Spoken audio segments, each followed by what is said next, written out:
If you are talking to someone, then your attention toward that person is like a light switch. It's on or it's off. There is no dimmer, at least for the best types of relationship building. So let me go into what that looks like. And this comes, I read something by David Brooks that he talked about how to be a better conversationalist. I just thought it was so important. It was, I will tell you why I love this concept. First of all, it matters to other people, but it matters to you. It matters to me because it really influences how deep our connections come with people, how much people like us from the get-go, which can be very important depending on what you're doing in your job, but it can also be really important if you're someone who maybe put friends aside while you were developing your career and having children, and then you realize you don't have the friendships you wanted, and now you're looking to make lifelong friends. So there are a lot of opportunities for this to really come in handy for you. But it's not just about you. It really is. Other people feel great when they're around you if you give them their attention. And so this is the history of it. Clinical research is my second career, for anyone who doesn't know that. And I was originally in the entertainment industry. And it was always the case that if I was at a bar, at a party, at a meeting, absolutely anywhere, most of the time people were looking past my head and past everyone else's head to see if they saw someone more famous, more likely to help them get ahead in their career. It was never about just having a conversation with you as a human. I shouldn't say never. There were a few people. The people who did it best were the people who were already famous or successful. It was the ones who were trying to get somewhere who were always looking how to use you to get there or use someone else. So I always thought that was just a terrible way to be. I took it as no reflection on myself. And so let me tell you some of these conversation tips, because people still do this outside the entertainment industry. So one is to listen loudly. This means you're actively listening with like nods, smiles, words of affirmation. I hear you. Tell me more about that. These are ways of actively, loudly listening. It's like, oh yeah, for sure.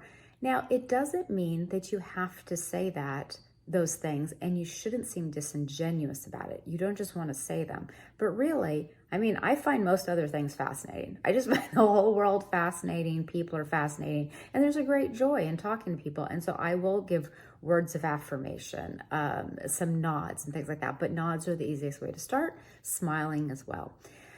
Be present. This is what I was saying about it's an on-off switch, is avoid distractions. Don't be looking for other people. Like if someone's talking to me, think about when you're in clinical research, you're with a patient, you're in a hospital setting and you're taking patient notes. I would say, I need to write that down so I get it right before I forget it. Pardon me just a second. So they know I'm not just doing something else or like I'm ignoring them. Or if I had to look something up, I'd say, can you excuse me just a moment? I need to look this up so I can give you the right information. So it doesn't look like I'm just looking at my phone, because a lot of times what we took into patient rooms was our phone. It was the easiest to travel with back when we all had desktops. So anyway, just let the person know that you're still there and you're still active if you're actively engaged. Ask follow-up questions. I think that's an easy one. Don't fear the pause. So if a person is talking, you don't have to then immediately jump in to say something. Instead, you could let it linger for a couple seconds, 2-3 seconds, to see if they had something more to say, or also to show that you weren't just listening with the intent of speaking again, because that's super common. Like, people are like chomping at the bit to get their next word in while you're still talking. If that's the case, they have stopped listening entirely, and it's very evident. And that always annoys the speaker. And the last one is don't be a topper. So this one I think is not talked about enough. If someone shares a problem, don't switch the focus back on yourself or share a similar experience. Like, oh, I just did not sleep well last night. My kids kept me up all night. Oh, my kids were worse. They were up all night, blah, blah. Let the person just have that moment. They felt like sharing it. If you had felt like sharing it, you would have shared it. So let them, they wanted to say it and go, that is really hard. I know how that can be. That would be better. And to just, so that way it shows empathy and understanding, but you're not trying to top them.